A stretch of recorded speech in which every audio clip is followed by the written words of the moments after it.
Looking at election news now, DA leader John Steenhuisen has blamed the ANC-led alliance's implementation of the minimum wage legislation for the high unemployment rate in the country. He led a picket outside COSATU House in Braamfontein, Joburg this morning over what he calls the ANC government's job-killing labour legislation. Steenhuisen says if the DA is given the opportunity to govern the country, its economic policy for job creation and economic growth will undo what he terms COSATU's decades of failed efforts to grow the economy. This unholy alliance talks about the need for a minimum wage to ensure the adequate remuneration of skilled workers. And they talk about it as if it is the holy grail of addressing unemployment in South Africa. But the inflexible minimum wage only acts as a barrier to hiring by businesses. Simply put, when a business cannot afford to pay the minimum wage, it cannot afford to hire staff at all. And this means that instead of creating jobs for millions of our citizens, it is keeping people out of work. We need a system that protects both workers but also understands that we need to give a hand up to job seekers in South Africa. And police in Los Angeles are confronting hundreds of pro-Palestinian protesters who've ignored an order to leave the University of California campus. Officers in riot gear have been advancing towards the students' encampment, warning demonstrators inside that they face arrest if they don't disperse. Outside the camp, there's an even larger crowd of demonstrators. More from the BBC's Helena Humphreys. Police, including police with riot gear, and the California Highway Patrol team as well, have also put their visors down. I think it's fair to say that it feels like we're in a holding pattern now. And speaking to authorities here, we understand that all of the LA Police Department tonight has been put on alert, bracing for some kind of situation. At the same time, hospitals as well, and they're on standby. The top story at 1 o'clock, the defense in the Senzo Meyiwa murder trial has accused the state of not supplying the requested documents timeously and of not being honest. For SAFM News, Kemudupi Makhalemedi. The Full Circle with Bridget Masinga, Monday to Friday, 1 to 3 p.m.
It is Madonna, the pop queen herself, coming through with Borderline, taking us back to 1983 when she was first introduced to the music world. And this came from her self-titled debut studio album that came out back then in 83. And in fact, from what I know, is that at the time she was signed to her record label, they actually came to an agreement that they'd first test out whether or not there would be an uptake to Madonna by releasing one single.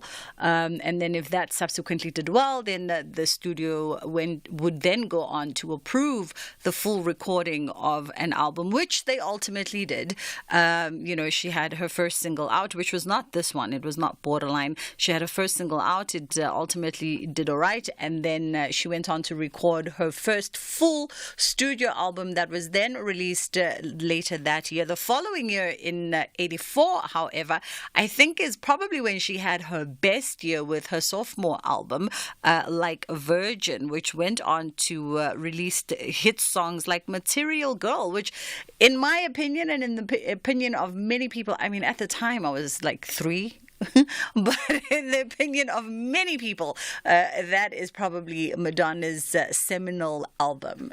That goes down as one of the greatest albums of all time. That is Madonna, and that is how we kick off the show this afternoon. It is The Full Circle with myself, Bridget Masinga, on SAFM, leading the conversation. Don't say I never help you with your 30-second movie music trivia. So next time you're at the bar and you're entering those music trivia quizzes, you know that I've got your back. We've got lots of show coming up today. My cameraman is chuckling. We've got lots of show coming up today. We're catching up with the folks from My Candidate SA. And this is a part of Open Cities Lab. And it's a platform that's set to impact on voter engagement in South Africa. And they had relatively good successes with it back in 2021 during the local government elections. And we'll find out more about them and that particular platform. Also today, we're going to be catching up with some folks and talking around the legacy of the late, great Miriam Makeba ahead of the second annual Miriam Makeba lecture. And we'll find out what's on the cards for the lecture this year. It's part of the Thabo Mbeki school out at UNISA, part of the Thabo Mbeki African School out at UNISA, and they host this lecture, and we'll find out more about that particular item. And then on the other side of 2 o'clock, we are looking at the impact of legislation on adoption rates. I'm told that adoption rates have dipped in recent years. This is an alarming trend, considering the fact that, remember, we had a conversation with an adoption agency and a stakeholder earlier on last year, and already we know that the numbers and the rates by which children are being adopted in South Africa is dismally low.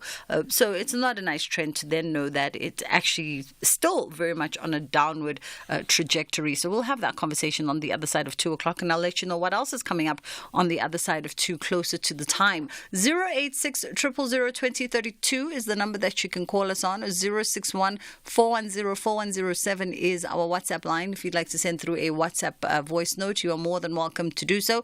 To engage us on any of the conversations that are on the table today, please, we always encourage you. We love to hear your thoughts and opinions. Alternatively, you can also check out the visual element of the show. We always live stream every single day via our social media platforms, and you can find us wherever you are, we are, and the handle is at SAFM Radio.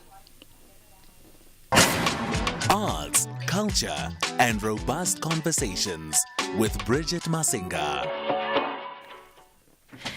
It is The Full Circle, and my first guest today is Michelle Henrichsen, who's the spokesperson of Open Cities Lab, and she's going to tell us more about My Candidate. So this is Open Cities Lab's a platform that is set to redefine voter engagement for South Africa's 2024 elections by empowering citizens with transparent, accessible information. And like I said, they had some relatively good results in 2021 during the local government elections, with over 118,000 unique users taking to the platform. Good afternoon to you, Michelle. How are you doing today? Hi there, I'm great. Thanks so much for having me and Open Cities Lab on the show. It's only a pleasure. Can you give us perhaps an overview of, Open Cities and the work that you guys undertake, and then ultimately My Candidate essay and how that came into the picture?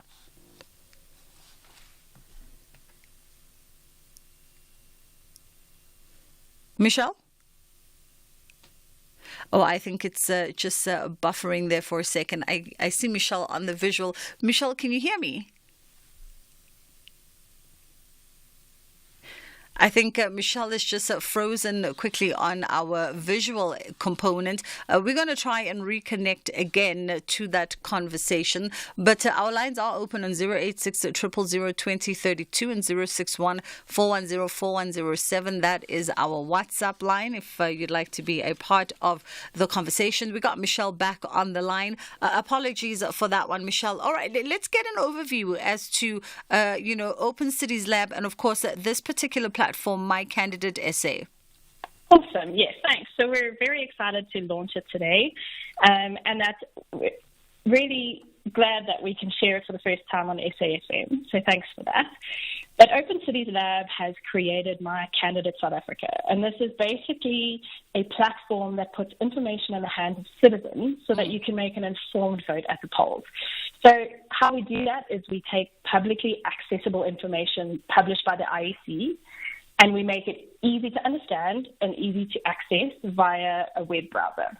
So all you have to do is kind of fill in the URL, and then you can click on any of the 3 ballots to know who will be on that ballot on voting day.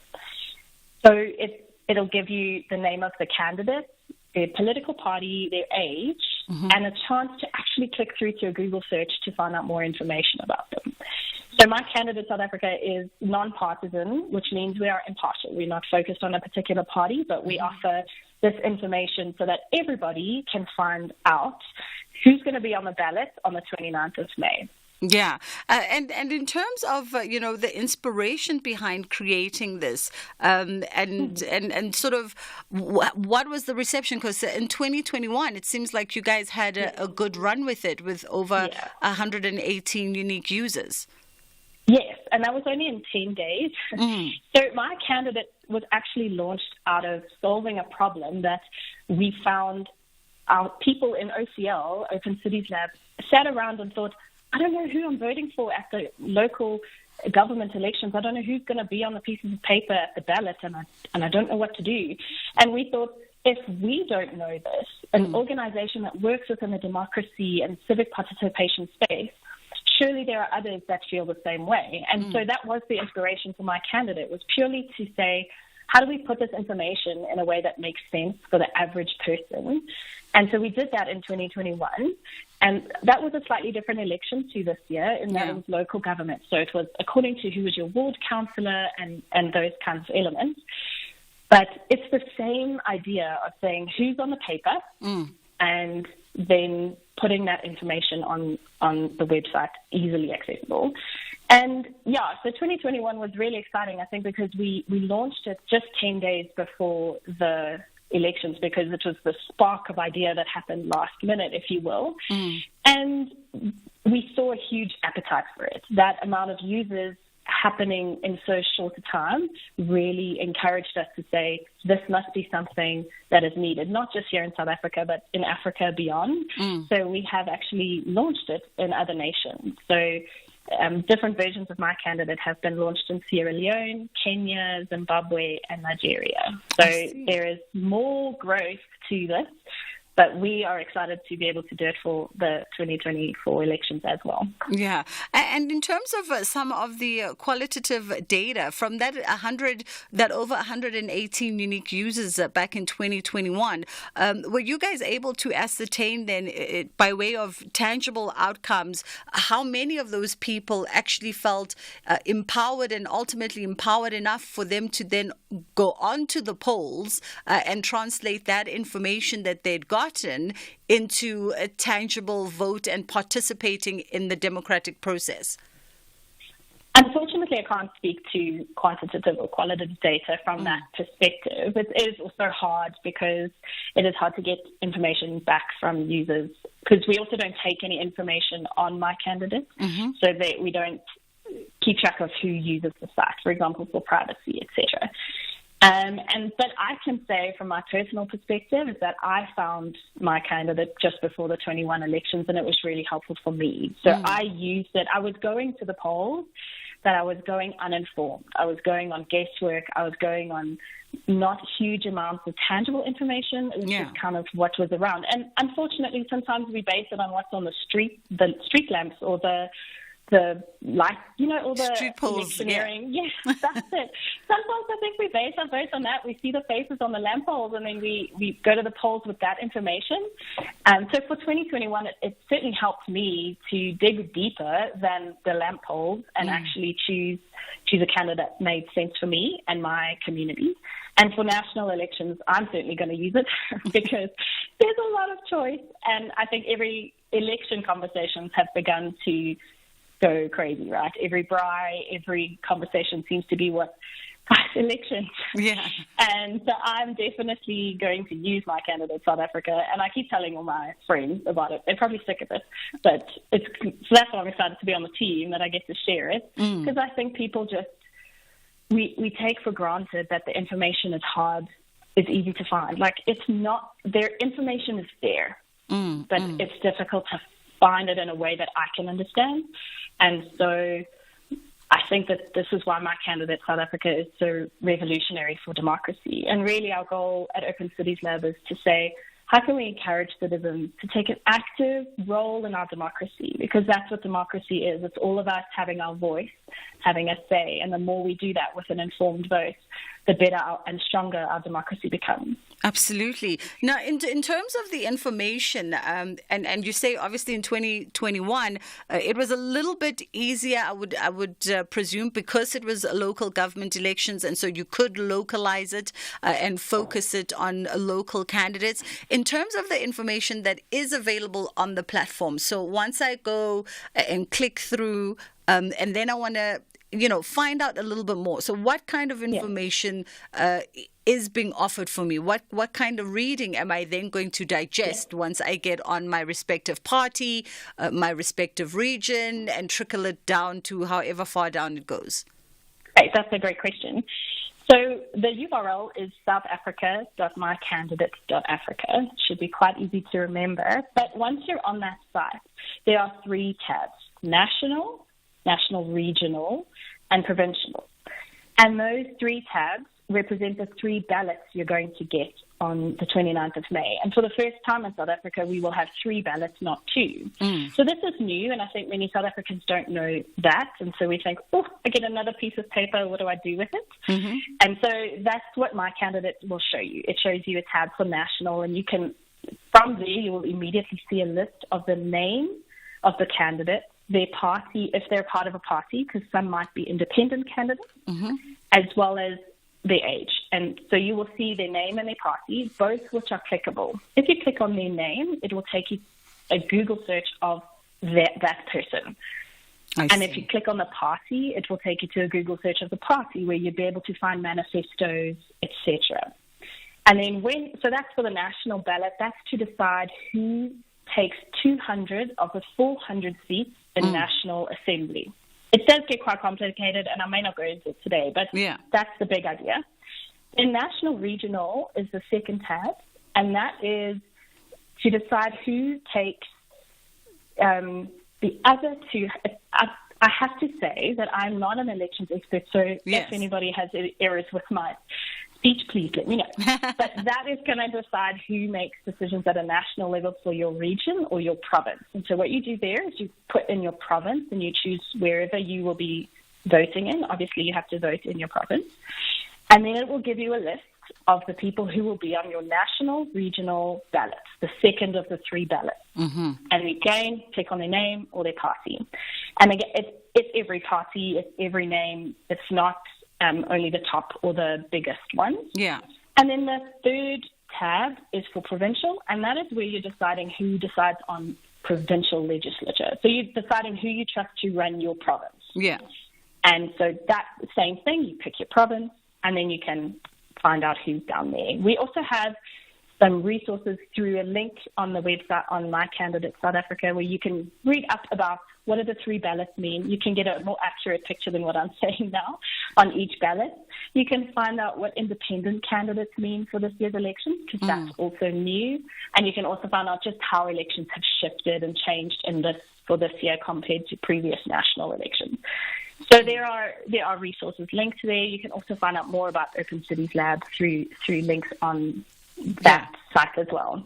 And let me ask you this, by way of, and I mean, it sounds like a pretty user-friendly platform, right? Very easy, where all the information is consolidated, and so you can do a proper comparative little SWOT for yourself as a voter. But in a country like ours, where oftentimes internet penetration is quite the hindrance for a lot of people, particularly if you're looking at people in disenfranchised communities and rural areas, and those are majority of the South Africans that would actually benefit from a resource like yours. How are you guys? Are you guys considering perhaps how you move in the future with ensuring that this platform is accessible to communities that would probably make a great use of it? Yeah, I love your thinking, because absolutely. So one of the things Open Cities Lab is big on is really thinking about users and making sure that it's built for the user, not for the person putting the information out. So it is very simple and user-friendly. And also we really believe in helping those who have access to data issues and to the internet, etc. We want to reach the marginalized. And so My Candidate South Africa is actually built to be very low data, if that makes sense. So it doesn't require a lot of data to engage with it. There's no images to load. There's not a lot of text. It's a very plain website. So it's not going to take a lot of the user's data, which is important to be able to share wider. And yes, absolutely, in the future, we have plans to make it more able to take wider and into low data scenarios, potentially WhatsApp bots and those kinds of things. So there are definitely plans in the works. At this point, not sure we'll get those out the door for 2024, but we do think it's an incredibly important aspect. Awesome stuff. Once again, just that URL for anybody that may have missed it. Yeah, it is southafrica.mycandidate.africa. southafrica.mycandidate.africa. Got that right? That's it. Yep, that is it. Awesome stuff. Michelle, thank you so much for the time today. That was Michelle Henrichsen, who's the spokesperson for Open Cities Lab. It's just gone 1:30. Madupi standing by with the headline news.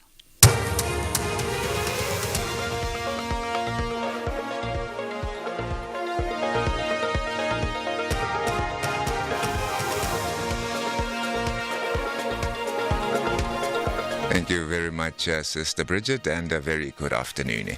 In your headlines this hour, the state prosecutor has taken exception to the defense calling him dishonest in the Senzo Meyiwa murder trial in the High Court in Pretoria.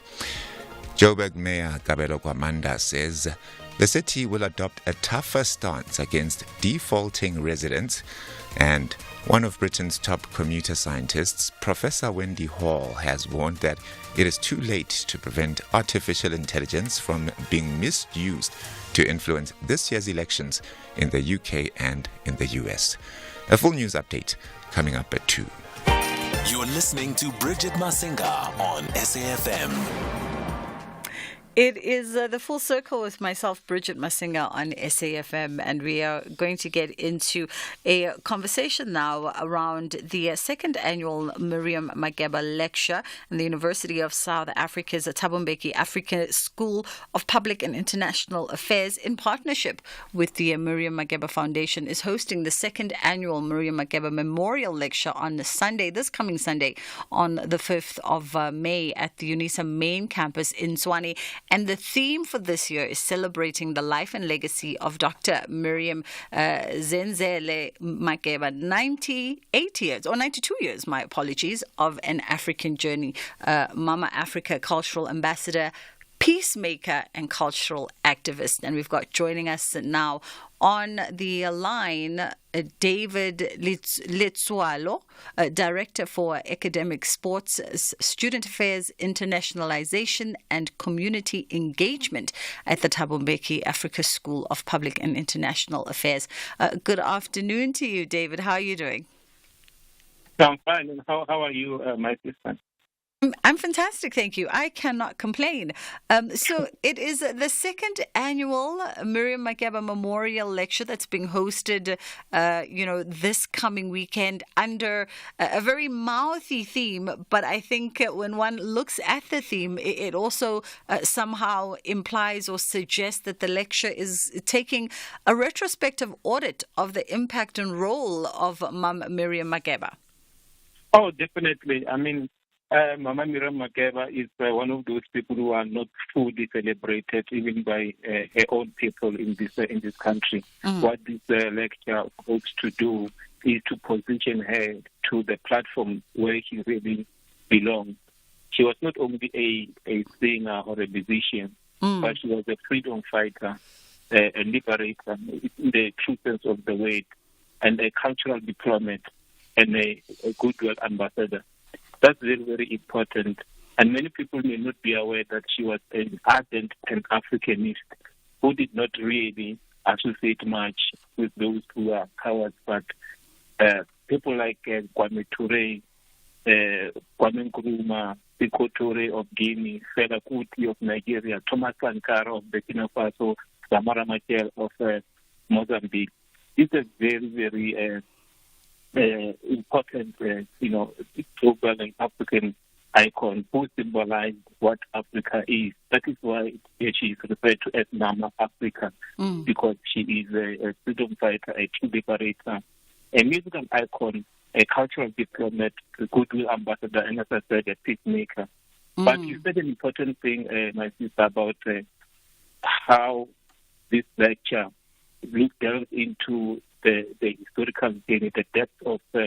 In fact, we made it deliberate that we celebrate in the 30 years of democracy in South Africa, and importantly, during the time when there are conflicts in the continent and the world.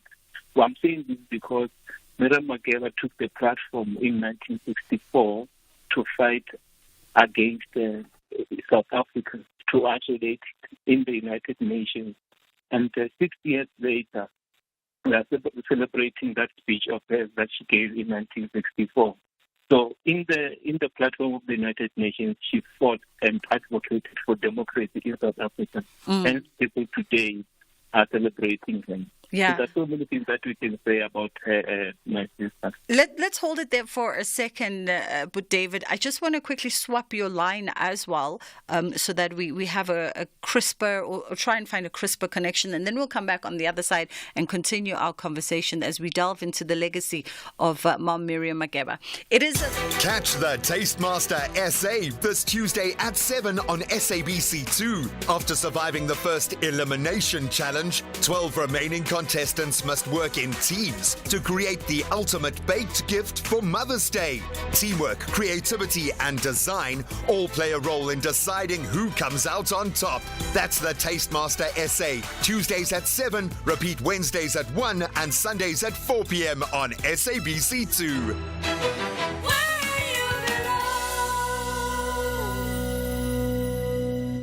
Stellies believe they know how to deal with giants like Mamelodi Sundowns, whereas Masandawana remains confident that Bafana Bastard understands all strategies to make it to the final. This is the emotional encounter of the Nedbank Cup semi-final. Stellenbosch FC clashes with Mamelodi Sundowns FC this Sunday 5 May at 2:30 p.m. live on SABC1 and SABC radio stations. Also available on SABC Plus and SABCSport.com. Hashtag We Love It Here. Proudly brought to you by SABC Sport.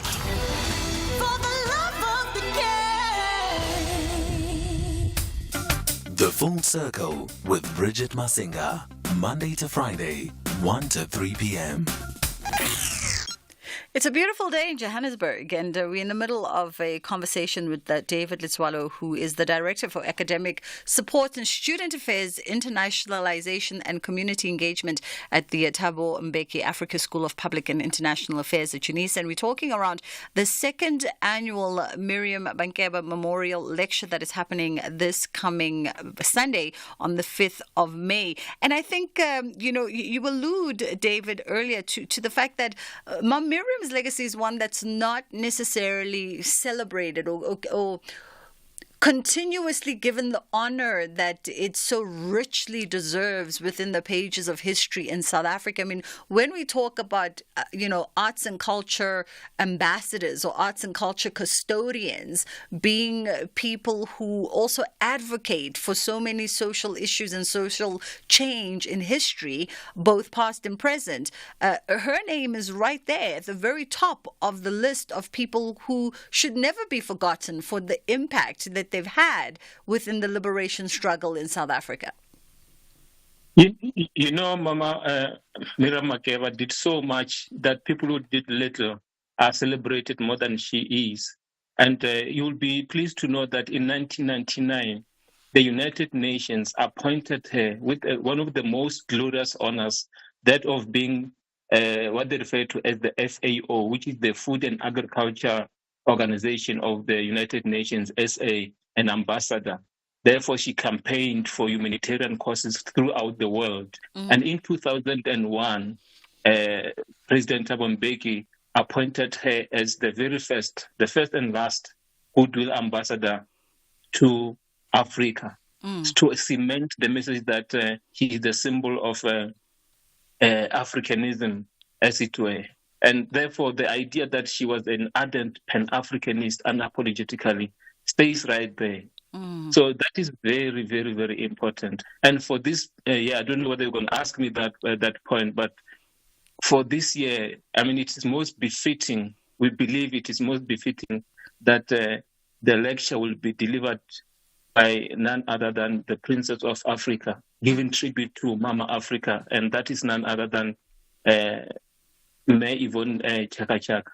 So for me, this is the best that one could even hope for, and I believe that it is the right thing for everyone who's listening right now, to ensure that on Sunday they are at the main campus of UNISA in Pretoria.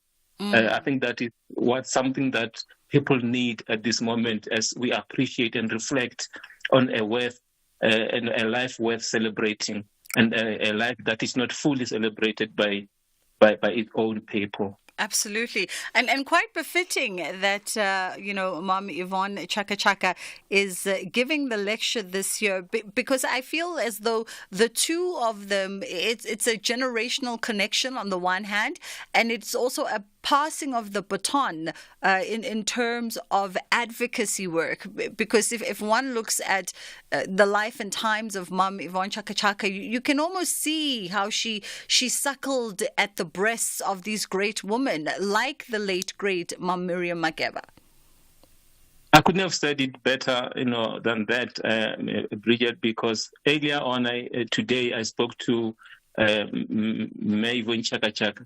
She was actually alluding to the fact that, as a young musician, somewhere around 1987, she met Miriam Makeba in New York. That was the first moment, and how she was impressed and actually humbled by the mere meeting her in that space. And what happened? She showed her humility. As this big, international star. She never even condescended. From there, the connection between the two started. And when Yvonne Chaka Chaka became proudly known as the Princess of Africa, she was actually doing what Mama Miriam Makeba would have done. So you've indicated that there is this kind of synergy, intergenerational connection that I think the ancestors and the gods have left us, have given us as a people in Africa, as it were. So this is like, I don't know, I'm lost for words. This is like the most befitting moment that we should be experiencing at this time in this country, when everybody else seems to be confused and frustrated. So I just want to say that to volunteer the information that Yvonne Chaka Chaka will not be alone. She would be accompanied by stars. Relevant stars will be taking the platform to celebrate the life of Mama Miriam Makeba. I mean, here I'm talking about the likes of Abigail Kubeka, Maralo, Pinam Thope, and none other than Max the Mixer, one of the icons of our times and a veteran radio personality. Tamahana Max the Mixer Mujapeli. So I think UNISA and the Tabampeki School have done the best to ensure that this life is not forgotten and is forever celebrated by this generation.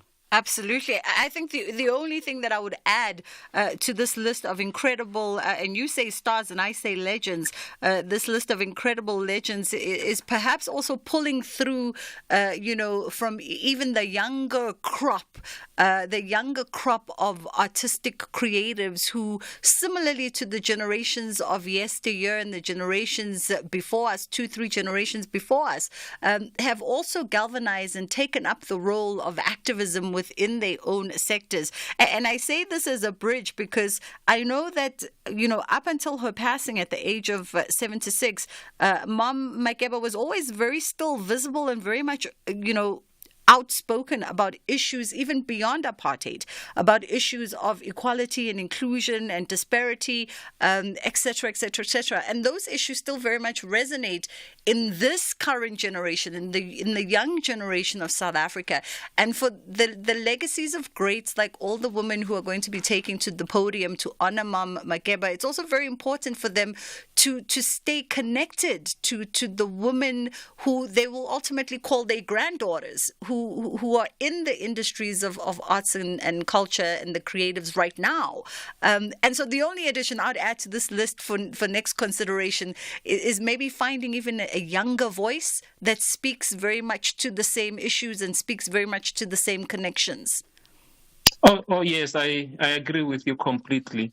This is the second lecture, and the first lecture last year was delivered by Dr. Nkosazana Dlamini Zuma.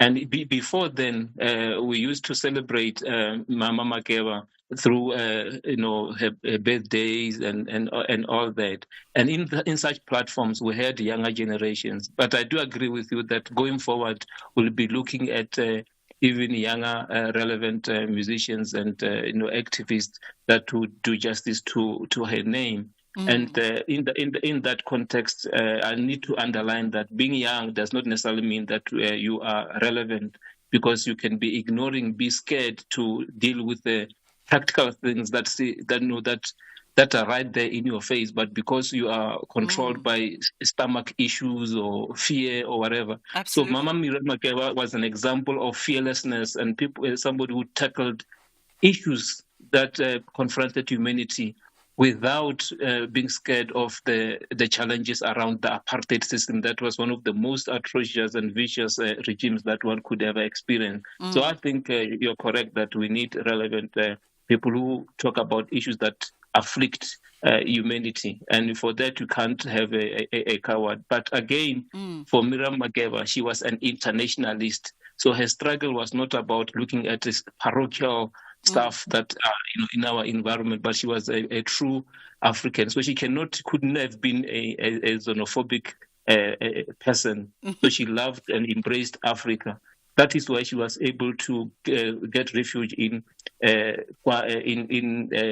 Guinea-Conakry, for instance, and Sekou Touré. She would live in Nigeria and wherever. For her, Africa was her home. So there was no way in which she could be anti-African, as it were. That is why I keep saying that she was a Pan-Africanist, because for her, Black unity and Black solidarity was the answer, unlike people who just promote anti-Africanism, self-hate, and things like that. Absolutely. So this is the moment to listen, to pay tribute to somebody who is relevant and would instill our consciousness. Absolutely. We've got Unhlanhla out in KZN who wanted to share a thought on this conversation. And I don't know if you're still on the line. How are you doing this afternoon? How are you? I'm great, thank you. Go ahead. Good. listening to the guest saying people like Gavin actually kind of omitted from the limelight of history in this country. And I'm saying it's quite open. All people who are Pan-African in this country, they are omitted. Remember, Miriam Makeba, in the first place, he was even a member of the Pan-Africanist Congress of Tanzania.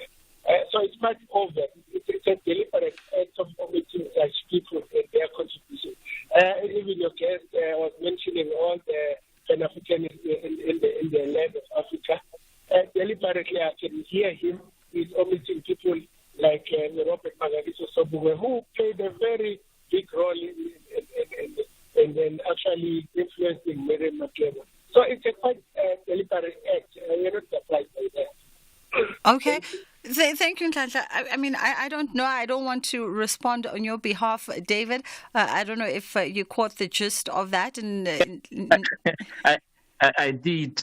And, when you talk about Miriam Makeba, it's like you're talking about an elephant. Don't know which part to touch. So you cannot say everything in these few minutes. And for Nhlanhla to know, I didn't have to volunteer this information that I'm a Pan-Africanist, and I don't want to go there because this platform is not about promoting another thing. So I would like to invite Nhlanhla to come and celebrate this Pan-Africanist icon. I don't know, Bridget, I've said this many times. I repeated myself to say she's a Pan-Africanist. So there are so many people that Miriam Makeba really related to and connected with, and practically ensure that she brings the message of Pan-Africanism and true liberation to the African continent. That is why she participated in the Independence Day celebrations of many African countries. But I cannot take this platform and start promoting PAC and whatever. But for me, Miriam Makeba belonged to the idea of Pan-Africanism. That is why you cannot bottle her to be saying she's this organization, she belongs to this party, because she's the only one who talked liberation movement, not a particular a party. That is why when she mentions Mandela, she'll mention Sobukwe and she'll mention Steve Biko. So at the time when it was not easy and fashionable to acknowledge Pan-Africanist Congress of Azani. So I agree with Nhlanhla. In other ways, let me put it this way, Nhlanhla agrees with me on that point. Thank you very much. Gentlemen, David, thank you so much for the time today. It's definitely going to be quite the looming lecture indeed, happening this coming Sunday at the UNISA main campus in Tshwane. So if you can get there, and of course that keynote speaker is Mom Yvonne Chaka Chaka this year, and also in attendance the greats Mama Abigail Kubeka, Mama Mariam Lowe, Dr. Gina Mhlope coming through, Leslie Sidibe also is going to be in attendance, and of course Tamagama, Max the Mixer, Majupelo also is going to be a part of this really great celebration and honor of the legend herself. That was David Litswalo joining us, who's the Director for Academic Support, Student Affairs and Internationalization and Community Engagement at the Thabo Mbeki African School of Public and International Affairs at UNISA. That second annual Miriam Makeba lecture is happening under the theme Celebrating the Life and Legacy of Dr. Miriam Zenzele Makeba. 92 years of an African journey, Mama Africa Cultural Ambassador, peacemaker and cultural activist. It's just gone 10 to 2 o'clock from our side. It's time for us to get into Kids Corner. That should run us until the top of the hour. I haven't heard his voice in such a long time, so it's such a pleasure that he's going to be reading our news today. Madupi Makhalamela is coming through at 2 o'clock.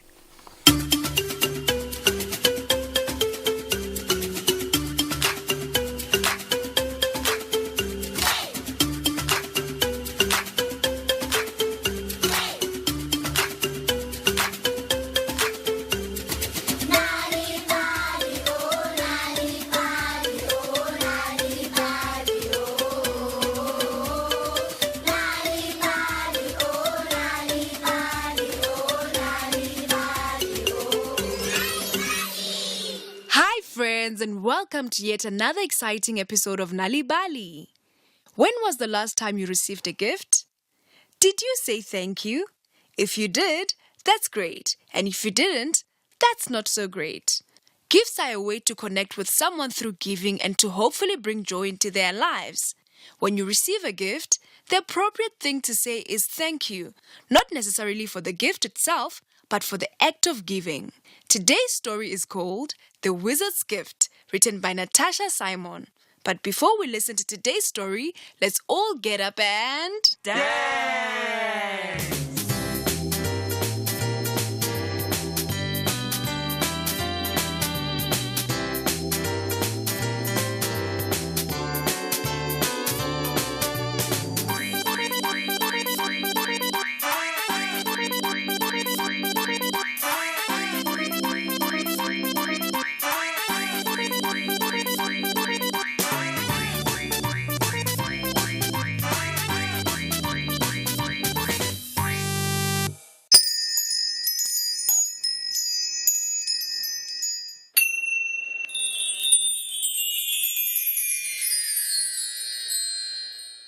Long ago, in a land where magic was part of everyday life, there lived a powerful wizard.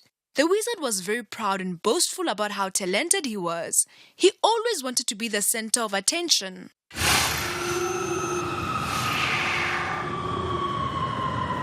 One day, the three brothers came to visit the wizard. They wanted to be great men and hoped that the wizard would help them. They brought all the gold they had to pay the wizard. Luckily, the wizard agreed to grant their wishes. The first brother, Rumi, said, "Oh, dear great wizard, I want to become a great painter." So the wizard gave Rumi a paintbrush that would paint whatever Rumi imagined. It was as if the paintbrush would read his mind. Then the second brother, Navi, said, "Oh, great wizard, I want to be a great fighter." So the wizard gave Navi a sword that would defeat any enemy. It was as if the sword knew what each opponent would do and was able to counter their every move. Then the third brother, Amri, said, "Dear wizard, I want to be a great thinker." So the wizard gave Amri a book that would answer any question the reader asked. It seemed to have knowledge of the entire world on its pages. Thank you, great wizard. The three brothers said and went home.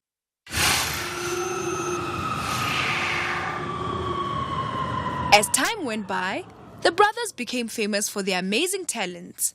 Rumi became a great painter, Navi became a great fighter, and Amri became a great thinker. The wizard saw how famous the brothers were, and he became very jealous. "I don't like this at all. They are getting far more attention than I am. After all, I was the one who made them great. I gave them their gifts. I gave them their talents."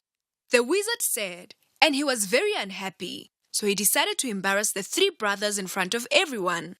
He called the three brothers and said, "I am having a talent show. Will you please do the talent show with me?" Of course we will. The three brothers agreed.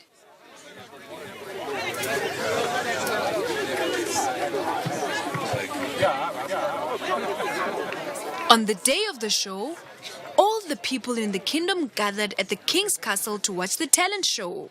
The wizard came out on the stage first and said, "Your Majesty and the people of the kingdom, I welcome you all to our talent show. Today, you will see the truth. I challenge Rumi, Navi, and Amri to show their true talents. You will see that they only have talents because of the gifts I gave them. Without me, they are nothing." Really? No. Everyone was shocked by the wizard's words, especially the three brothers. They had not expected the wizard to say this. First, the wizard called Rumi onto the stage and shouted loudly, "Rumi, if you are such a great painter, paint without the magic paintbrush I gave you." And with that, he took away the magic paintbrush. "Now, since you're such a great painter, paint a portrait of the king. Paint!" shouted the wizard. But Rumi had not learned how to paint without the magic paintbrush, so he couldn't do it. Rumi fell to the ground in front of the king and begged for his forgiveness. "Your Majesty, I'm so sorry, Your Majesty. I can't paint your portrait without the magic wizard's paintbrush."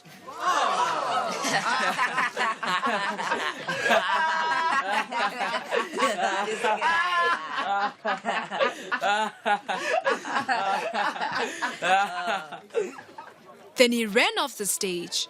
All the people of the kingdom laughed and said, What? How can you call yourself a great painter when you're using someone else's magic? How? Tell us. What? Navi was next on stage. He had seen what had happened to his brother and was very nervous. The wizard shouted loudly, Navi, if you are such a great fighter, fight without the magic sword I gave you. Then he took away the magic sword and instructed Navi. Now, defeat the king's guard. But Navi had not learned to fight well without the magic sword. So the king's guard defeated him very quickly. Navi got up the floor and said, Your Majesty, please forgive me. I cannot fight without the wizard's magic sword. Please forgive me.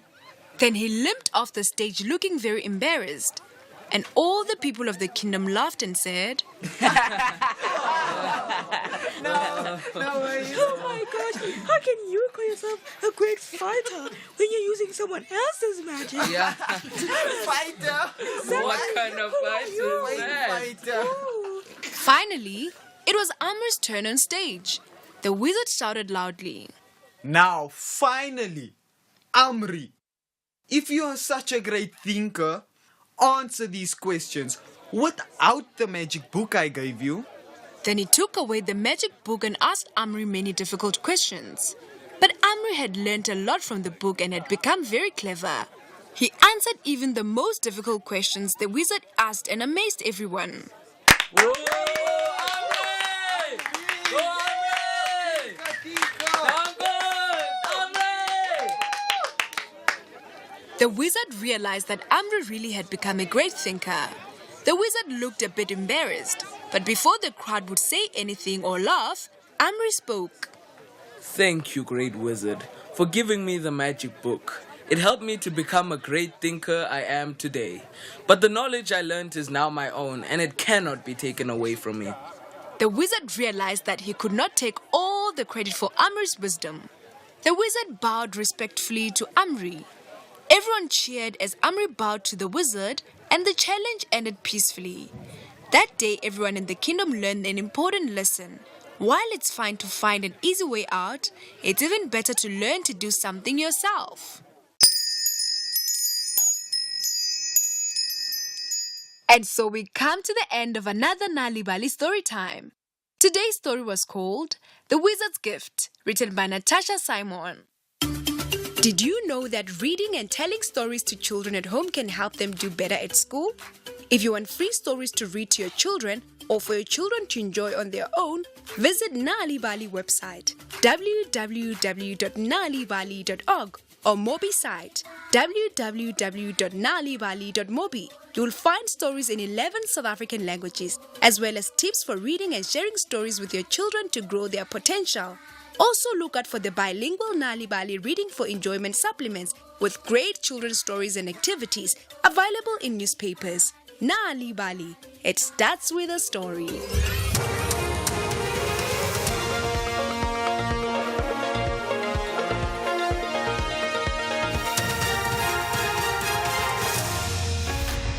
The top stories at 2 o'clock. Counsels at loggerheads in the Senzo Meyiwa murder trial, and Joburg vows to be tougher on defaulting residents.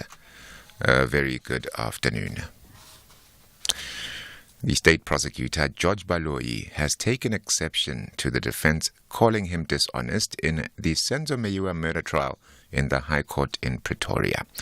This follows the defense counsel Zandile Mshololo's criticism after they received the requested documents late from the state. 5 men are on trial for gunning down the soccer star in Vosloorus, east of Joburg, in October 2014. The trial has adjourned until Monday.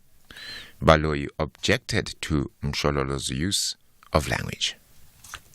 I strongly object to the language employed by my learned friend, say that we are dishonest. We are officers of this court, will never be dishonest. No, English is not our language, but I suppose that's not really what Well, I want to believe that's not what my learned friend is implying, but we will never be dishonest. Okay, thank you, my lord. They are honest. The state is honest, my lord. The city of Joburg says it'll adopt a tougher stance against defaulting residents. Executive Mayor Kabelo Kwamanda made the announcement in his State of the City address in the Joburg City Council chambers earlier today. He was sworn in as the mayor last year following the resignation of his predecessor Tabelo Ahmad, also from the Al Jama party.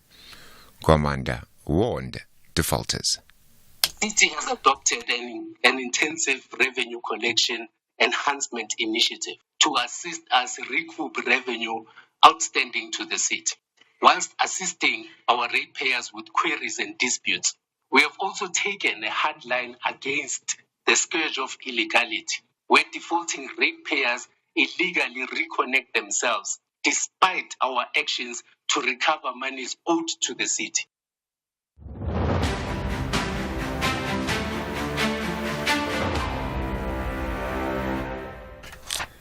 Looking at election news now, the DA says it has the solution to the high unemployment among the country's young people.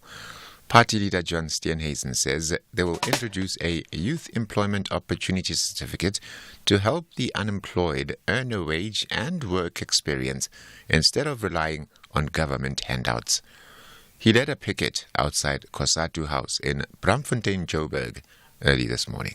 When the DA is the anchor of a new government after the election, we will introduce a Youth Employment Opportunity Certificate to give unemployed youth a leg up in the labour market. And this certificate will allow young people to opt out of the national minimum wage, created and implemented by the job destroyers behind us, and enable unemployed young people to gain work experience, earn a wage, rather than being reliant on the state for a social grant. The Patriotic Alliance is calling for the return of the death penalty as murder statistics continue to escalate. Several political parties have reignited calls for the death penalty's reinstatement, which South Africa abolished in 1995. The African Transformation Movement and the PA say the death penalty should be applicable where heinous crimes have been committed. Here's the PA's Solim Kize. We have a very good system in our country where you can appeal your sentence to the highest court, and if the highest court can still find you guilty, you must face the death penalty. Because it cannot be that 3 courts or 4 courts will find you guilty beyond reasonable doubt that you've made that intentionally. You must face the same fate. And that will be sending a very strong message to those who are killers. And one of Britain's top computer scientists, Professor Wendy Hall, has warned that it is too late to prevent artificial intelligence from being used to influence this year's elections in the UK and in the US. The BBC's Zoe Kleinman reports. Tech companies have spent a long time playing cat and mouse with creators and spreaders of disinformation aimed at influencing elections. But advances in AI technology means that fake content is becoming a lot more realistic. Meta, which owns Facebook and Instagram, now requires genuine political ads to be labelled if they're created or altered using AI tools. But Professor Dame Wendy Hall says there's not enough time to successfully block fake material before this year's elections. The top story this hour, the state prosecutor has taken exception to the defense calling him dishonest in the Senzo Meyiwa murder trial in the High Court in Pretoria. For SAFM News, Kemudupi Makhalemele. Here, there, and everywhere. SAFM 104.6 FM in Tshwane.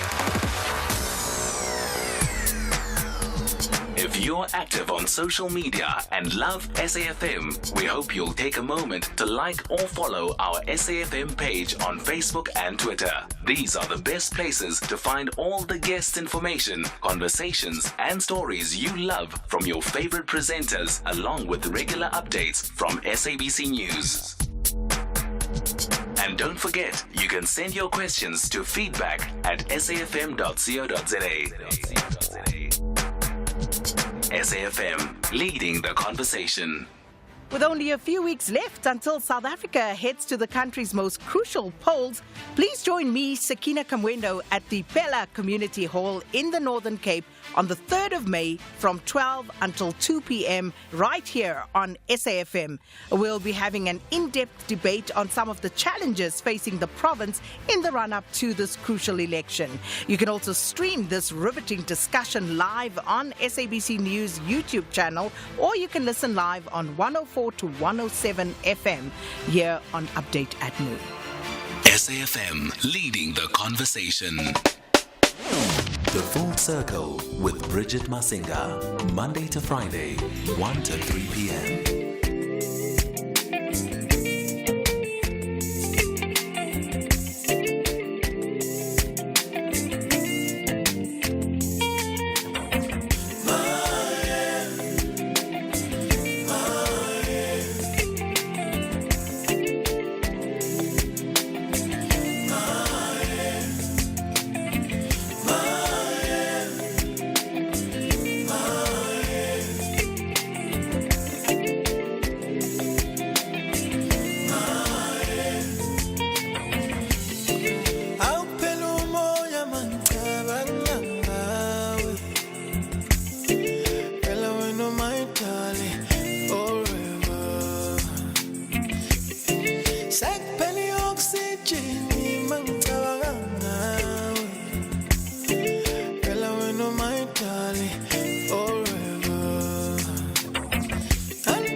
Never loved like this before.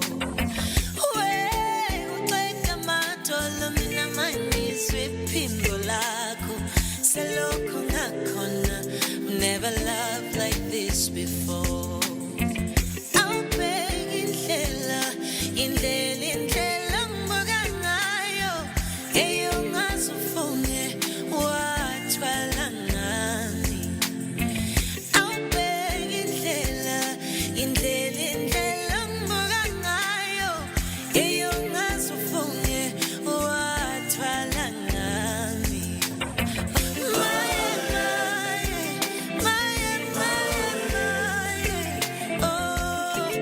Ngithanda umuntu kabuhlungu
It is Kelly Kumalo featuring Mondli Ngobo on this one, Ngatwala Ngaye. It caused quite the ruckus, this song, when it came out.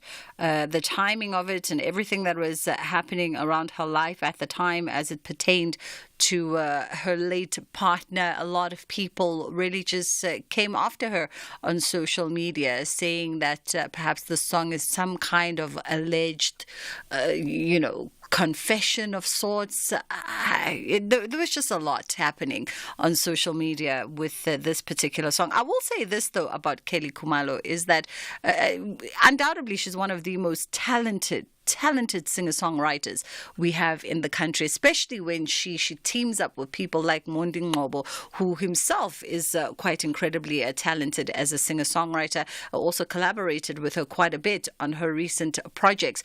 But, just from a individual perspective, as a woman, as a mother, over the last couple of years, through the trial and the investigation around the death of her late partner and her father's child, Senzo Mayiwa, she has really just managed to hold steady. She's really managed to protect herself and her children. And she's been sitting in the heat of fire for many, many, many years.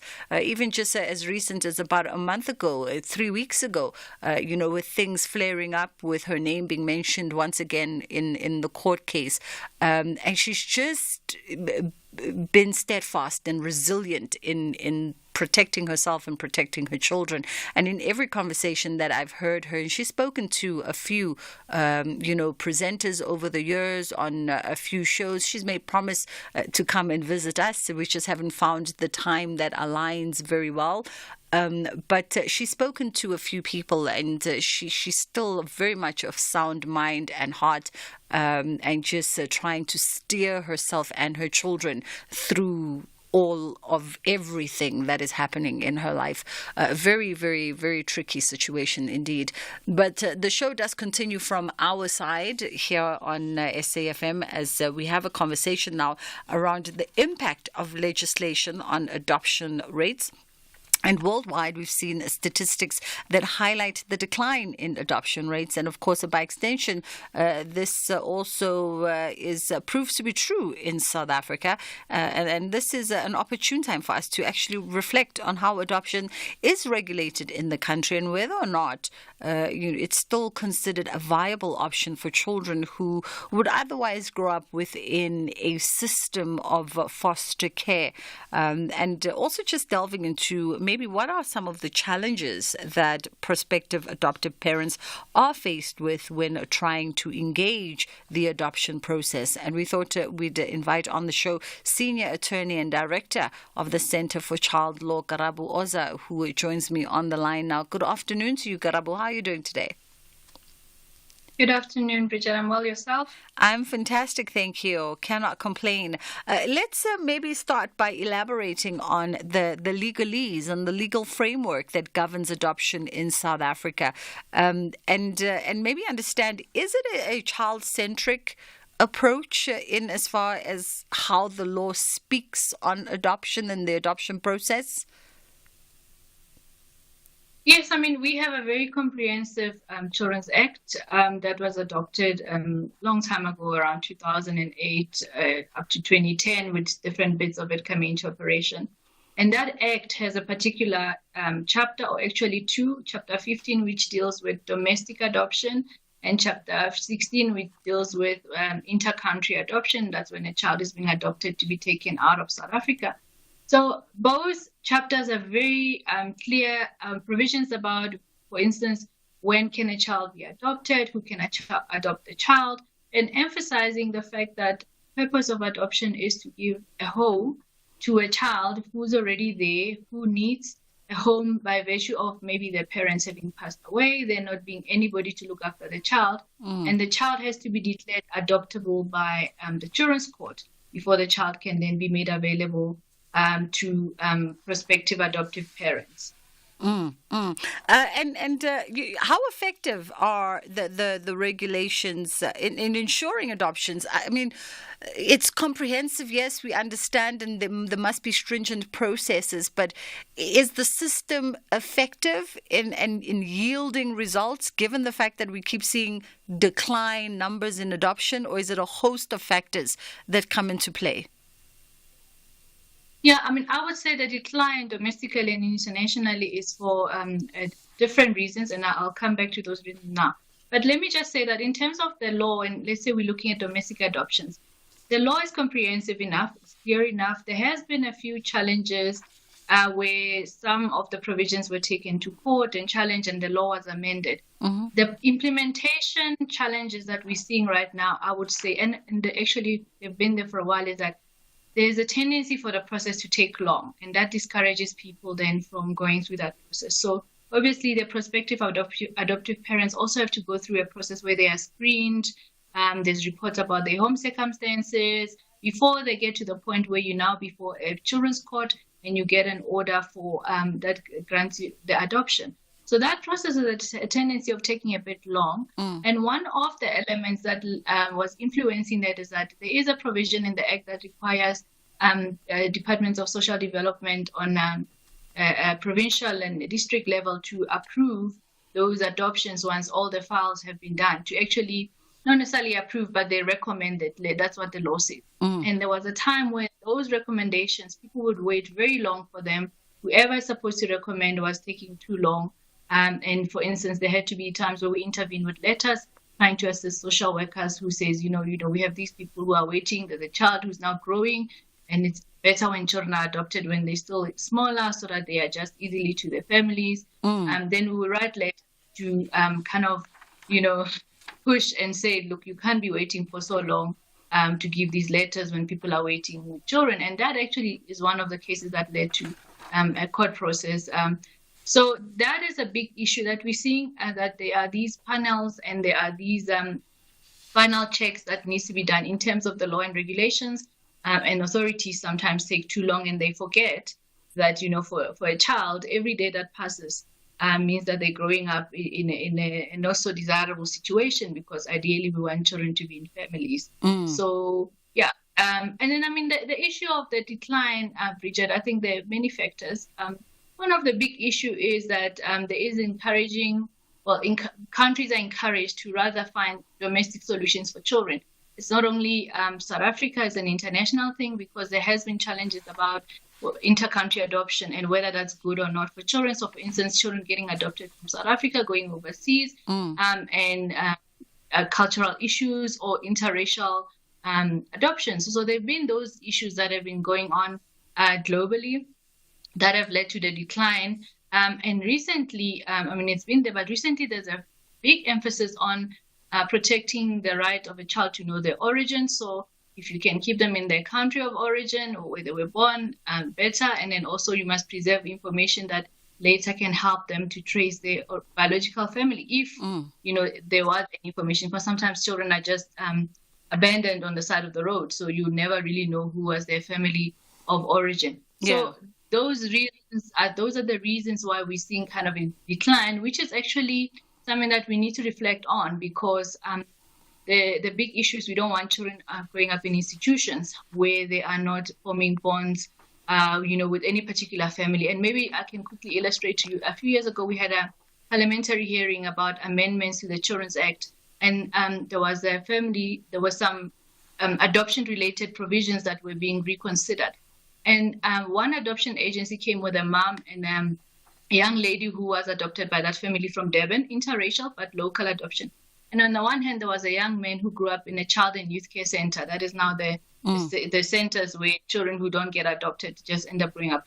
And they both were telling their stories. And the young guy was saying it's really sad for him that he couldn't get adopted because at the end of 18 years, up to 21, you can say up to 21 in a child and youth care center, he goes out, they say, okay, we're done. We brought you up. You're an adult now. You must go. And he has no one, literally no one, because his family has been the child and youth care center people and the other children who come and go. So those are the challenges that we see. Whereas the one who has a family, whether they're black or white or, he has grown up in a family and has an attachment, And there's nobody who's kind of at 18 says, well, you've done the best for you, go fend for yourself. Yeah. Let's hold it there, Karabo, for a second, and then we'll come back and continue exploring this conversation. 086 000 2032 if you want to weigh in on the conversation around adoption legislation and just adoption in general in the context of South Africa. Business owners, don't waste your time searching for an employee that has it all. They do not exist. But I will tell you what does exist. The Kia K2700 Workhorse. It's versatile, powerful, and reliable. It also arrives on time every day. Save your cash with no deposit and only pay 5,799 Rand per month. It's the business partner you've been waiting for. Up your game with the Kia K2700 Workhorse. Visit kia.co.za for more. T's and C's apply. Kia. Movement that inspires. The Chili Boys want to fight with all they have to get to the final. However, the Buccaneers are saying, "Angeke kulunge." The final spot is reserved for Ezimnyama Ngenkani. This is the 10th battle of the Nedbank Cup semi-final. Chippa United FC versus Orlando Pirates FC. This Saturday 4 May at 2:30 p.m. Live on SABC1 and SABC radio stations. Also available on SABC Plus and SABCSport.com. Hashtag We Love It Here. Proudly brought to you by SABC Sport.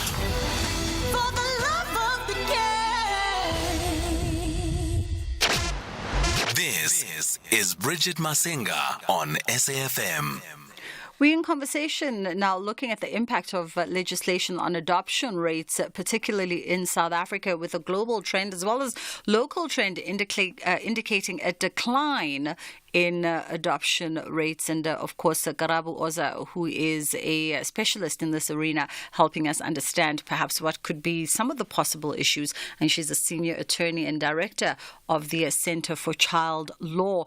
Let's also look, Karabo, you were mentioning that, there were some provisions that were challenged and ultimately amended.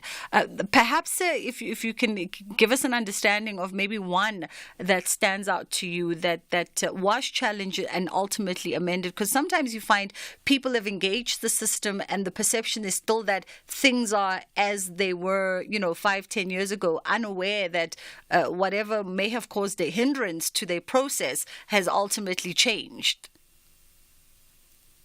Yes, so I'll give two quick examples. So to build on what I said about that letter that needed to come from the Department of Social Development.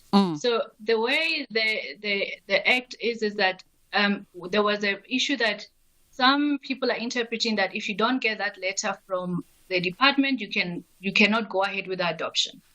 Whereas we came in and with some of the presiding officers or magistrates were of the view that, well, if they don't give that letter, nothing stops the magistrates anyway from granting the adoption, which actually most magistrates now go the route of saying, yes, I can actually, if all the reports are in order, all the checks and balances have been done, but you as a department, you're sitting too long with this letter and it's impacting a child's life. I will have a discretion as a presiding officer to say, I don't need that letter. I'm dispensing with it and I'm granting the adoption.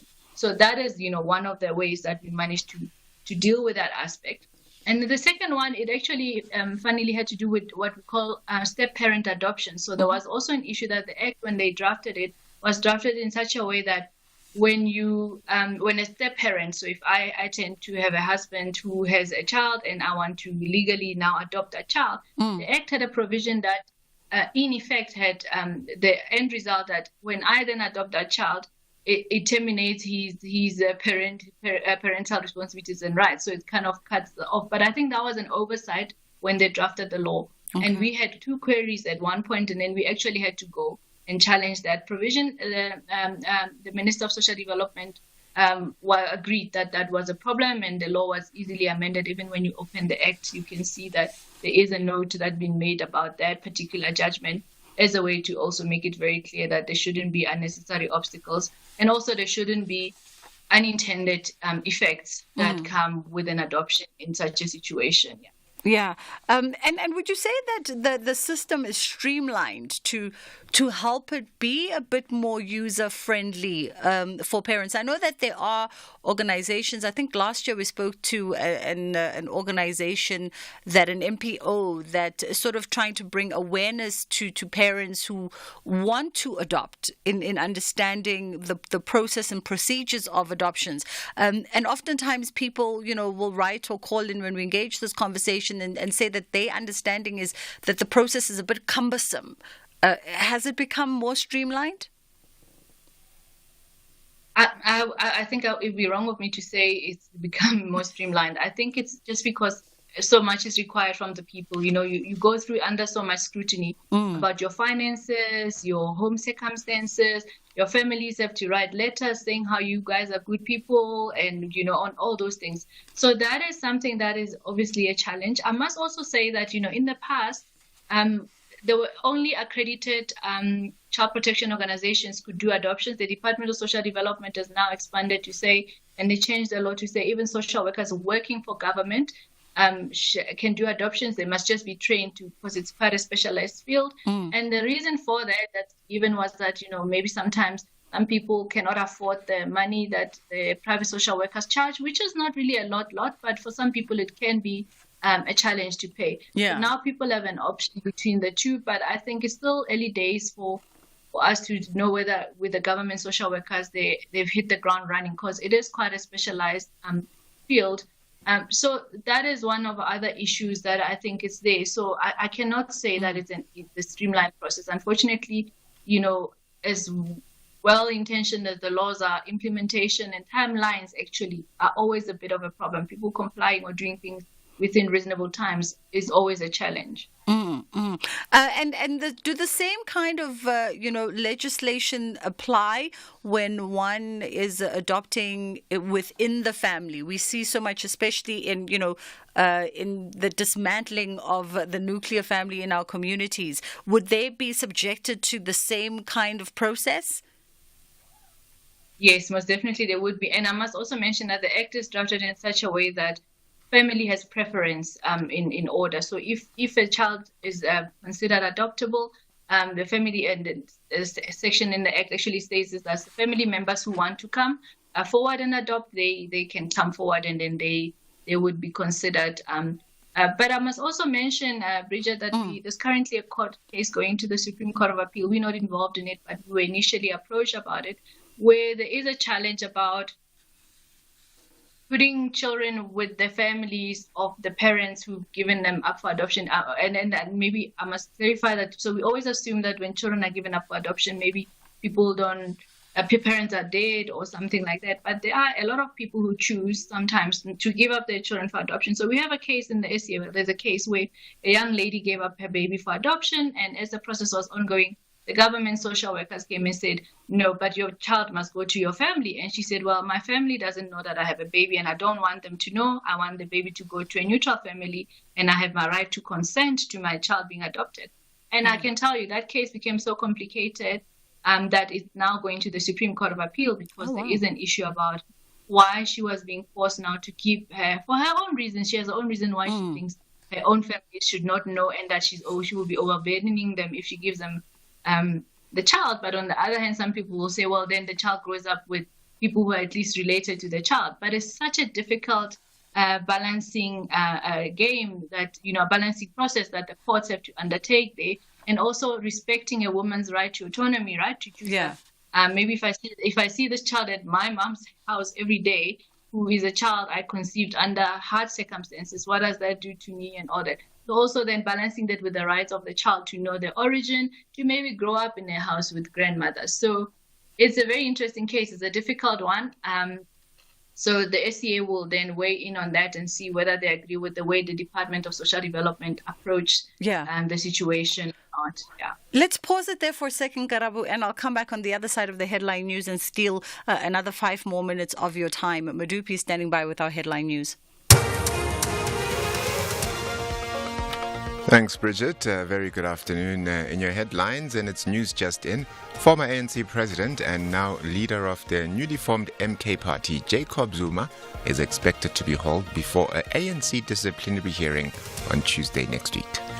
The state prosecutor has taken exception to the defense calling him dishonest in the Senzo Meyiwa murder trial in the High Court in Pretoria, and police are now forcibly removing barricades set up by pro-Palestinian protesters around a Gaza solidarity encampment at the University of California in Los Angeles in the US. Details of these and other stories coming up at 3. You're listening to Bridget Masinga on SAFM. It is the Full Circle with myself, Bridget Masinga on SAFM, and we are in conversation with Karabu Ozad this afternoon, and we're talking around legislations governing adoption rights and, of course, how that affects ultimately the rates of children that find their forever home and their forever parents. If you do have a quick question around this, if you need some clarity, perhaps you've thought about, adding to your family or starting a family, and you want to know some things around the law, around adoption, you can quickly sneak in your question now via our WhatsApp line on 0614104107, or of course you can call us on 08600002032. And the other thing that folks almost always bring up, and I think particularly within the context of African communities, is this issue around the stigma that comes with adoption.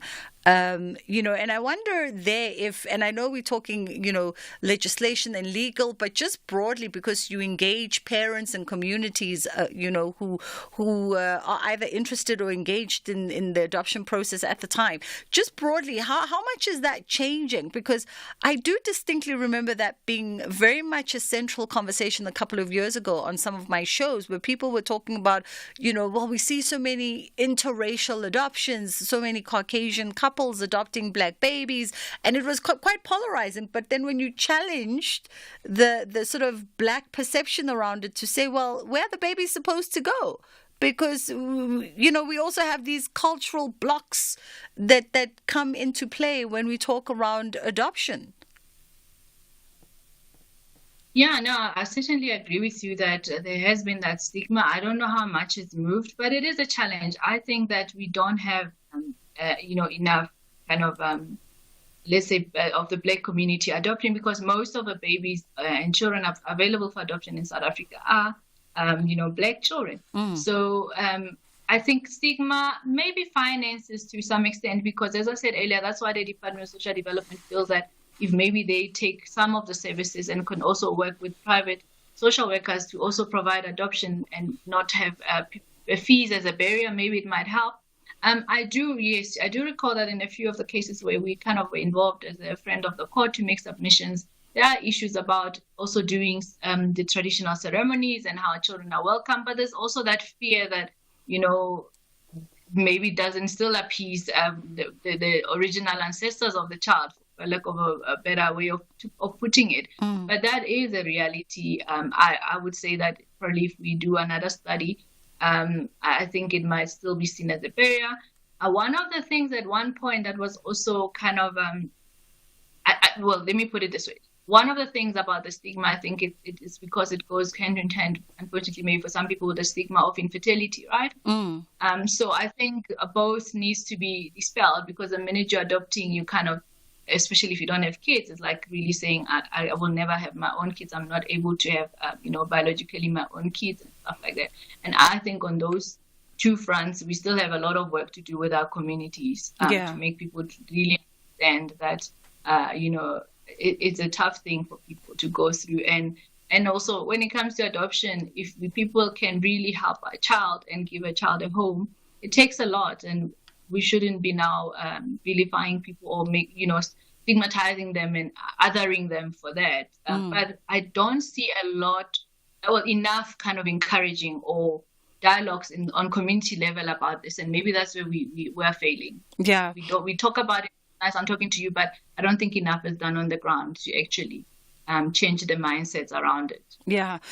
What about, we got a message, one of the messages that we got whilst you and I were talking is, I'm presuming, a gentleman, well, he is, I'm not presuming, he did declare, 20-year-old male who is a bachelor as of his status right now.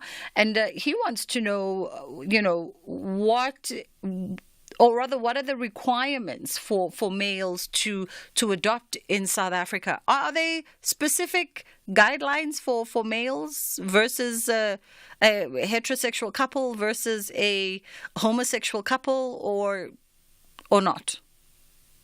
No, I mean, the starting point is that any person can adopt. No discrimination based on gender, marital status, and all those things. The important thing is that you must be fit and proper. So if you're a 20-year-old, because you can only adopt once you're an adult, meaning over 18. So if you're a 20-year-old, you might be scrutinized a lot. Firstly, on maybe being single, but also, are you stable? Do you have your own income? Do you have, aren't you a bit too young? So those are not the written things, because the written things is like 18 and above you can. But we know, for instance, when the reports are done, you're going to be assessed on so many things, like why you want a child now at 20, why can't you wait till 25? You might meet somebody.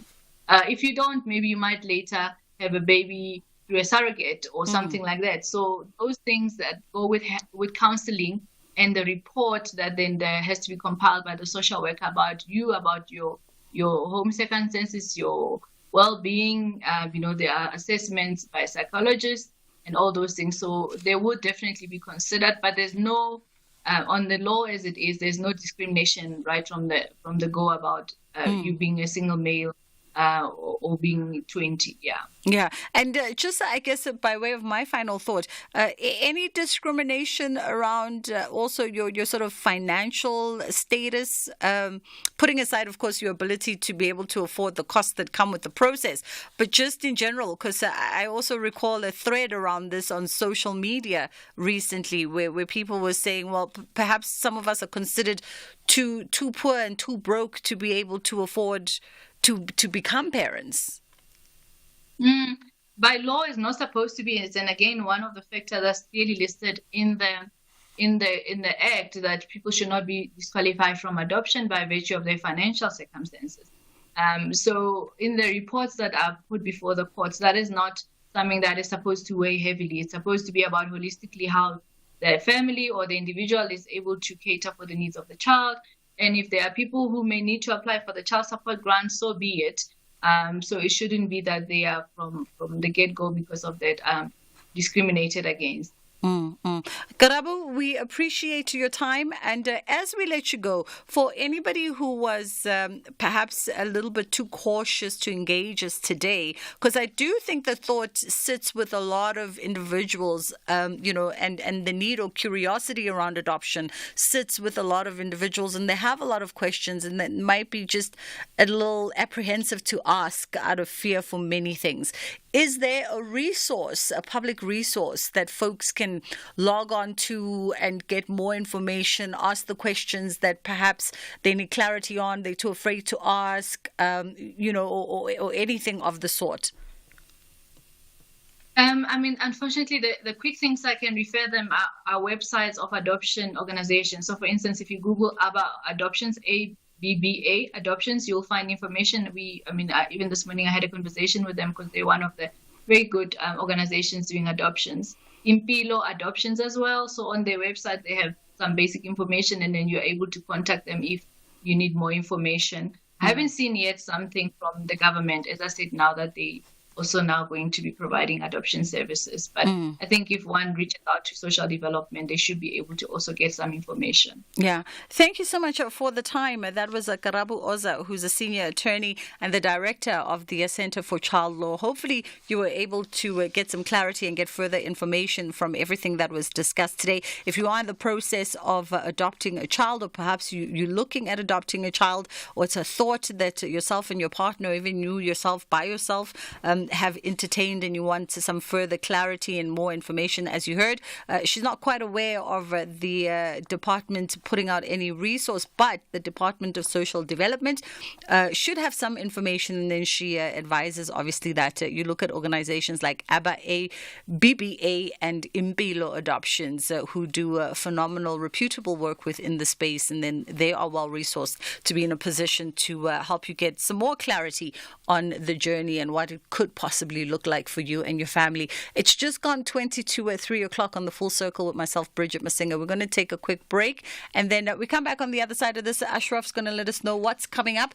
Seeing the headline news right there, as you heard Madupi saying, ANC is to haul President Jacob Zuma before the DC on the 7th of May. Well, look at that now. I'm sure Ashraf has got some thoughts on that. Let's take a quick break. We'll be right back.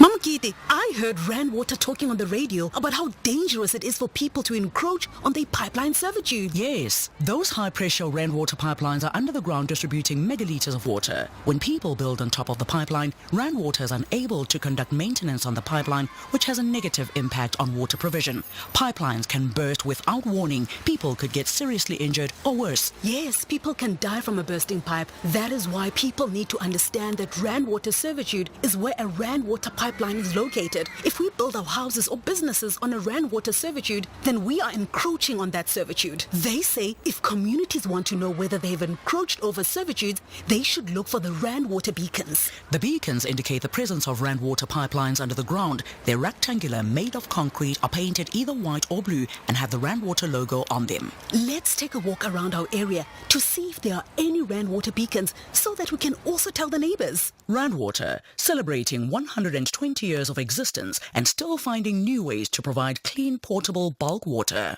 The debate of universities will be witnessed on the field of play. The varsity derby between Amatax ladies and UJ ladies. Who are the most intelligent students? This is the Hollywood Bet Super League. Catch the queens of the beautiful game. University of Pretoria ladies versus University of Johannesburg ladies on Sunday 5 May at 2:30 p.m. Live on SABC Sport on DTT Channel 4. Also available on SABC Plus and SABCSport.com. Hashtag We Love It Here. Brought to you by SABC Sport. For the love of the game. The Full Circle with Bridget Masinga. Monday to Friday, 1 to 3 p.m. Well, I mean, I don't know if it's on the agenda of your show, but I feel like your callers are definitely going to put it on the agenda. This DC on the 7th of May. Well, thank you, news editor. You've certainly set it on the agenda. We are talking about that. Absolutely. The ANC, finally now, we've been told that they will ensure that Jacob Zuma, their former president, will face a DC on the 7th of May. Yeah. So, yeah.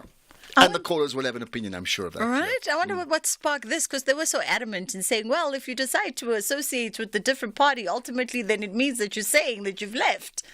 In fact, former President Thabo Mbeki said the other day that doing anything to Jacob Zuma now in the build-up to the election is, and I don't know the exact words, but basically it was like suggesting it's unwise. So, yeah. Very interesting. Anyway, what's up? What else is So we talk about that, then, you know, the former medical head of the Gift of the Givers, Dr. Yaqub Esak, passed away yesterday. He's a good friend of mine, by the way, but Dr. Imtiaz Suleiman will pay tribute to him. So we'll talk about that later on. And then parts of Joburg around that double-decker highway still without light. So Braamfontein areas, parts of Fordsburg, just close to that highway, maybe Selby too, still without light since yesterday after that the underground cables fire that was sparked up by an attempted theft, I understand, has caused this complete breakdown of that area. And that's, I mean, it's a major arterial road, as you would understand, in the city of Johannesburg. So we'll talk about that too. Sure. I mean, there was chaos traffic-wise yesterday when I left the show yesterday on a public holiday.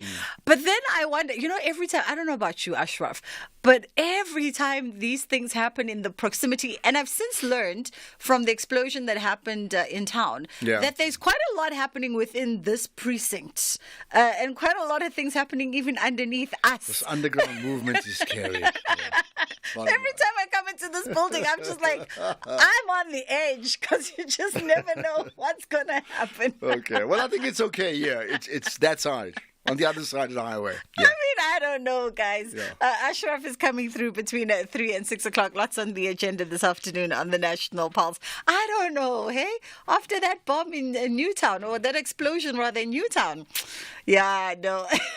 We were a little scared. We were a little scared in this building. But it was also interesting to learn when that Newtown underground explosion happened that took out the street. It was also just interesting to learn the intricacies of, the development of the 80s and the 70s in this entire precinct, running all the way through town, underneath Auckland Park, and all the things that happened, from Egoli gas to bomb shelters to all kinds of interesting things that are happening underneath us. Yeah, I kind of think that the SABC is just like the epicenter of everything. Let's take a quick break and then we'll be right back on the other side of this. Catch the Tastemaster SA this Tuesday at 7 on SABC2. After surviving the first elimination challenge, 12 remaining contestants must work in teams to create the ultimate baked gift for Mother's Day. Teamwork, creativity and design all play a role in deciding who comes out on top. That's the Tastemaster SA. Tuesdays at 7, repeat Wednesdays at 1 and Sundays at 4 p.m. on SABC2.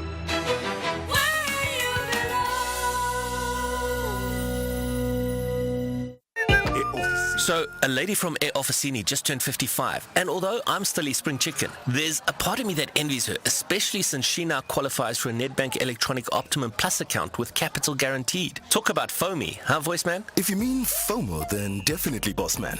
And she can earn up to 12.85% interest. Anyone over 55 can open theirs via the Nedbank Money app in less than 2 minutes. See money differently. Nedbank. We're a licensed FSP and registered credit provider. T's and C's apply. Arts, culture, and robust conversations with Bridget Masinga. All right, we are wrapping up the conversation now with the head of CSI and the Mamas Alliance, and his name is Jermaine More. We're talking around stakeholders who are collaborating to enhance ECD centers in Mpumalanga. And we'll find out more about this, focusing on early childhood enhancement. Good afternoon to you, Jermaine. Is it Jermaine or German? Hello? Can you hear me? Yes, now I can. Is it Jermaine or German? German. Like the country. Yes. Lovely. How are you doing this afternoon? I'm doing okay, yourself, and thank you for having us today. It's only but a pleasure. All right, so the recent CSI handover ceremony, which was held from the 8th to the 10th of April, and this marked a pivotal moment for you guys. Tell us a little bit more about this ceremony and of course, the significance of it.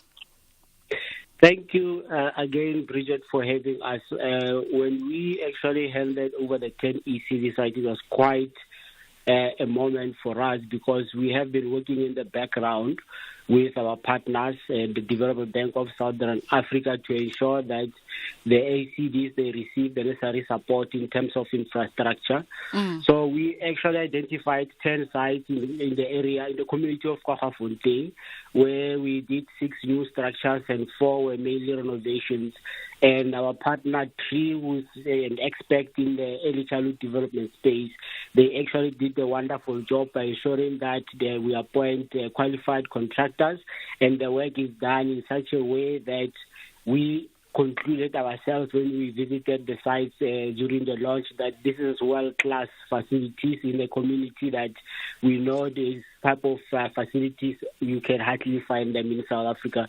So we were quite impressed by the outcome of the infrastructure development.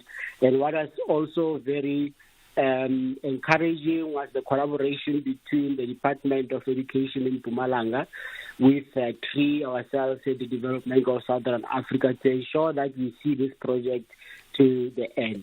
Yeah, and these 10 ECD centers, of which you say 6 were brand new ECDs that were built from scratch and 10 were refurbished, right?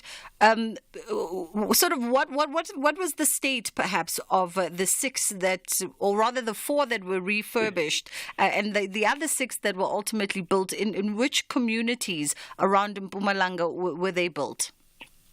So it's in the community of Kwaggafontein. There's different wards that we have built the centers.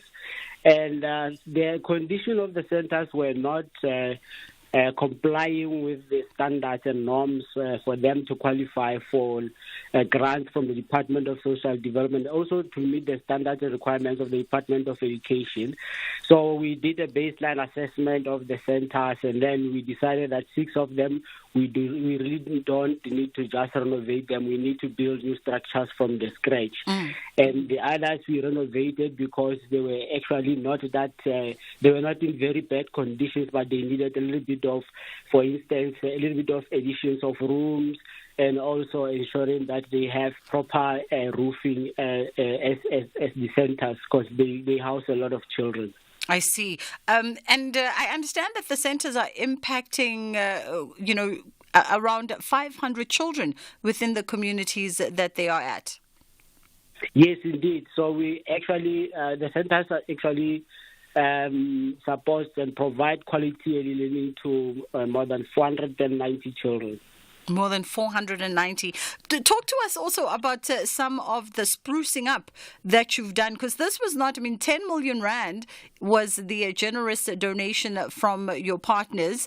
So this was not just a simple, brick and clay and paint job, but you really put some thought as to how you're going to refurbish these centers. Yes, indeed. So we conducted a baseline assessment to understand where, in terms of infrastructure, the centers are. And our partner Tree conducted a stakeholder engagement where they engaged with the Department of Education, who was very pivotal in identifying the centers, and also ensured that the best contractors are identified in the community, particularly in wards where these centers are. And what was quite impressive is that across the centers, particularly the ones that were new, they were built with the same designs, and the quality, you could even think that they were built by one contractor, but it was built by 10 contractors. So we had to take in those quality controls and making sure that we get the right suppliers. We had a good relationship with Cash Bill that was assisting us with materials, and to ensure that we are able to finish the work on time.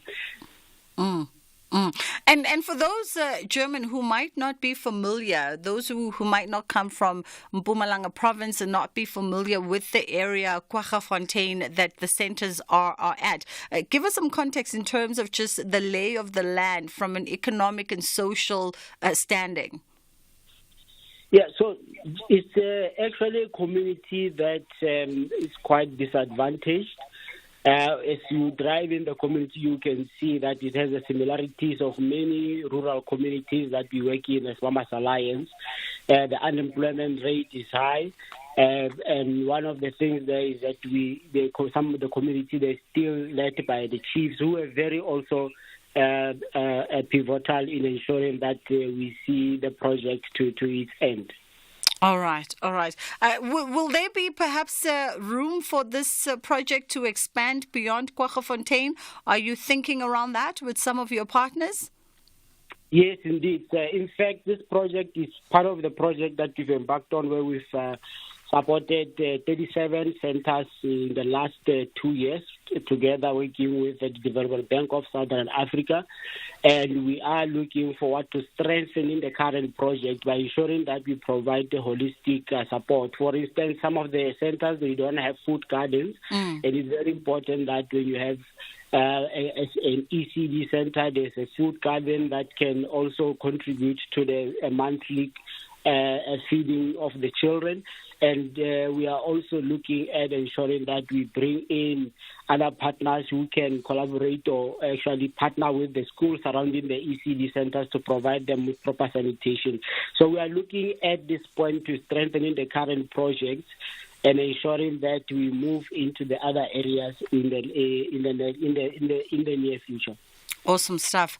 German More, we appreciate the time with you today. And German is the head of CSI. As you heard, putting in some good work there with some of their partners, the likes of the Development Bank of Southern Africa, with a generous 10 million rand donation to Tree as well, just helping refurbish 10 rural early childhood development centers that are located in the Kwaggafontein area in Mpumalanga, with phase 2 of this particular project also set to roll out, that will even delve deeper into some of the infrastructure issues that ECDs in general face in the area. We are wrapped for the day. That is literally us for today. Freddie, the truck driver, I see your WhatsApp. I wonder what Freddie you want to say to me this afternoon. How are you doing, Freddie? Where are you driving? Where are you crisscrossing? I hope that you are driving nice and safe from you. You know, I was driving to Mpumalanga over the Easter holidays, and I happen to note that route is quite truck heavy. And in the back of my mind, Freddie, I actually thought of you. I wonder if one of these truck drivers is Freddie the truck driver, because you are always somewhere in the country. But what we love about you is that wherever you go, you take us along with you. So we appreciate that indeed. That is it from myself and my team this afternoon. Ashraf Gada is standing by to bring you the latest on what's on the national pulse. So we will see you tomorrow. The conversation does continue on our social media handles, and of course you can always find me on X as well as Instagram under the handle at Bridget Masinga. We appreciate you for always choosing to be in conversation with us and taking us along for the duration of your day. Inshallah, God willing, from myself and my team, we get to call it a day. Ashraf Gada on SAFM. A judgment was passed. B, the ANC Secretary General pronounced on that, as you've heard. Firstly, what do you make of what he said? Malula is a lazy thinker. You know, he's an ambulance chaser. He's clutching at straws. He's trying to articulate laws he doesn't understand. What do you expect? Such is the nature with the incompetence that is right within the ANC leadership.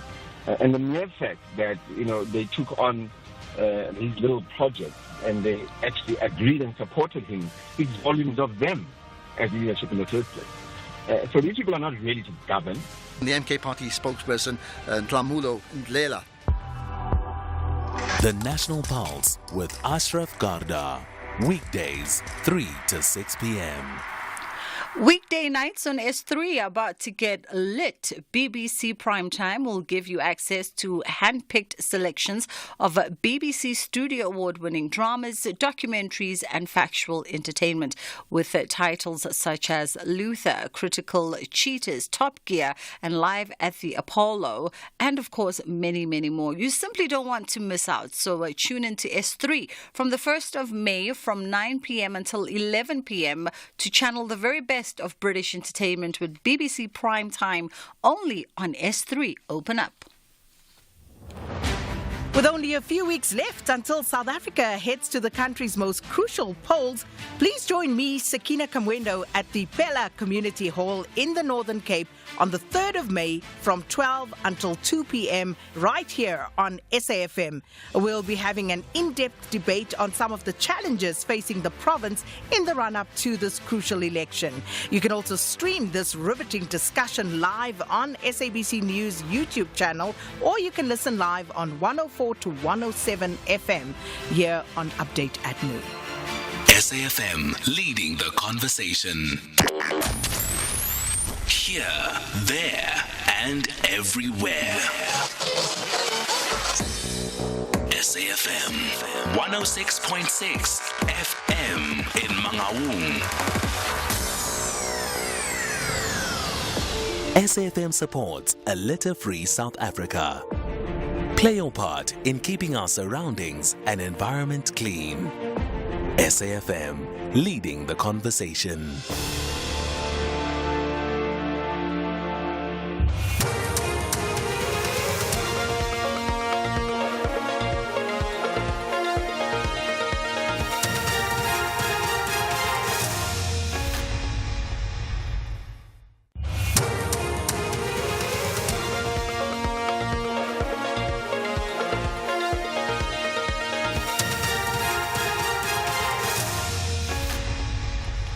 The top stories at 3 o'clock.